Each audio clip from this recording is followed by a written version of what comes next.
Okay. Hi kids, it's Mr. Gale again. We got another little lesson for you. Today we're going to talk about shaping wood and smoothing it and getting it ready to be a final product. So first thing we're going to talk about is using hand planes.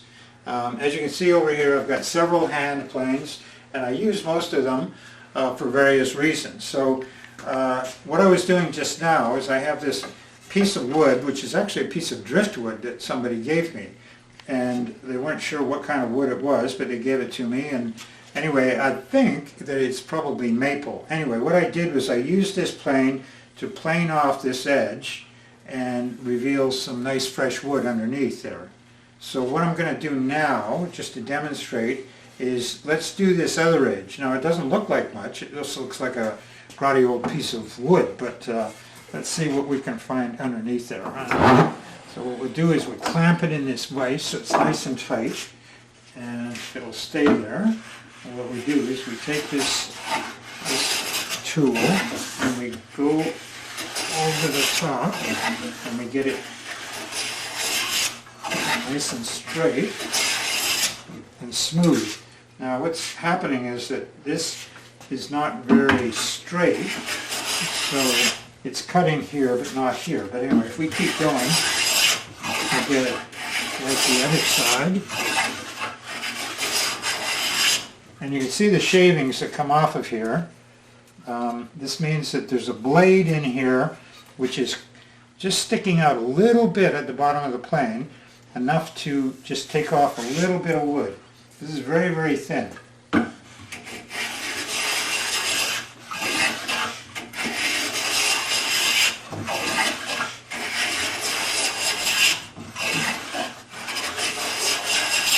So this accomplishes two things. One thing is that it straightens out the board. So you can see that there isn't much wood coming off of here because this part is sticking up more. So it takes it off and it makes it straight eventually. And the other thing is that what it does is it leaves a very smooth surface underneath. Now if I keep going, it'll get down to the way this side looks, where it's all perfectly straight and nice and smooth all the way along. Okay? So this is called a jack plane, and it's one of the bigger ones that I have. I have some that are a little bit longer, but this is what you call jointing the wood so that it becomes straight enough so that you can put another piece of wood next to it and you can glue it together if you want to. Okay? Now we have some other planes here, but we'll just leave that at that. I want to talk about chisels. Now you can see that I've got quite a few chisels here. They're all different sizes. Some are really wide, like this one. It's got a really wide blade. And some are very narrow, like this one. You see it's tiny by comparison. So you need different sizes because you might want to use them for different size jobs. Now what I started doing here was I've made a little pencil mark here showing where I want to cut a kind of a square hole in this, but just shallow, not very deep. So what we're doing is we're using a chisel and this mallet here to kind of cut down into this wood a little bit. I'll make a few cuts here.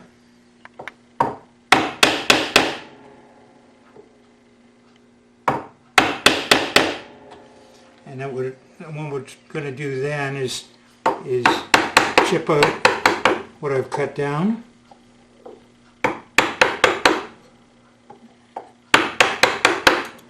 And then we can use the chisel to kind of smooth up the bottom of this. And we can then make something like if you had a little plate that you wanted to make flush with the top of the board. You could just keep working on this so that it's a little bit deeper. So that's what the chisel is good for. And if we come back here to the beginning of this, cut down on the edges.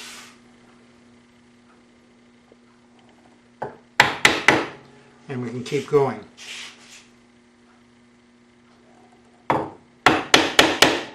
Now, These things have a very, very sharp edge on the end, so that's how you can cut right through this wood.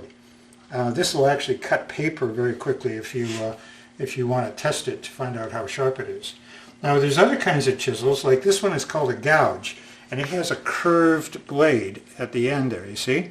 Mm-hmm. And it's for making little gouges in wood if you wanted to make a little kind of rounded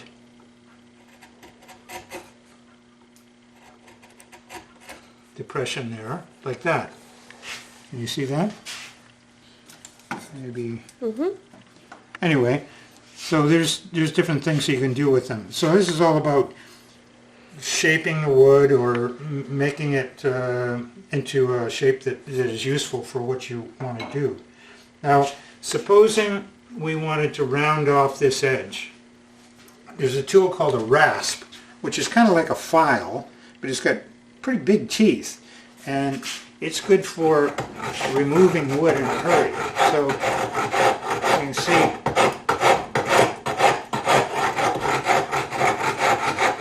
I do this,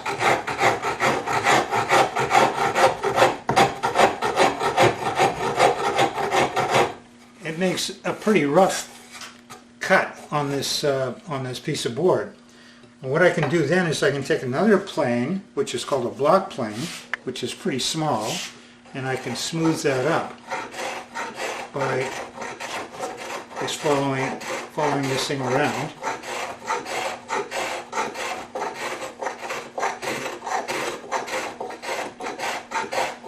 Get rid of all of those teeth marks that are left by the rasp. So you can see that what we've started to do here is make a nice rounded edge there, if that's what we want in our design. So that's a couple of different tools, planes, a rasp, and chisels to change the shape of the wood. Now the other thing we can do is we can smooth up this side here by using sandpaper. So we have some coarse sandpaper here, and if I just use my hand and smooth that up. Now this is pretty coarse sandpaper. That means that the little sand particles that are glued on the side there are relatively big.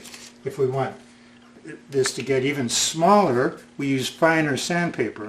Like this one, you see it looks quite a bit smoother. So you use it. It sounds a little bit different, and it makes it even smoother. And there's many different grades of sandpaper. You start with coarser sandpaper like this, and then you can go to the finer stuff, and then there's some that are really fine, and that looks like this. So see, you don't even hear it very much when you use this one, and you go to finer and finer sandpaper to get a nice finish that's suitable for putting some paint on this or varnish or something like that. Okay, so that's a little bit about shaping and smoothing wood so that you can turn it into your finished product that looks pretty. Okay, so that's it for today. Thanks a lot.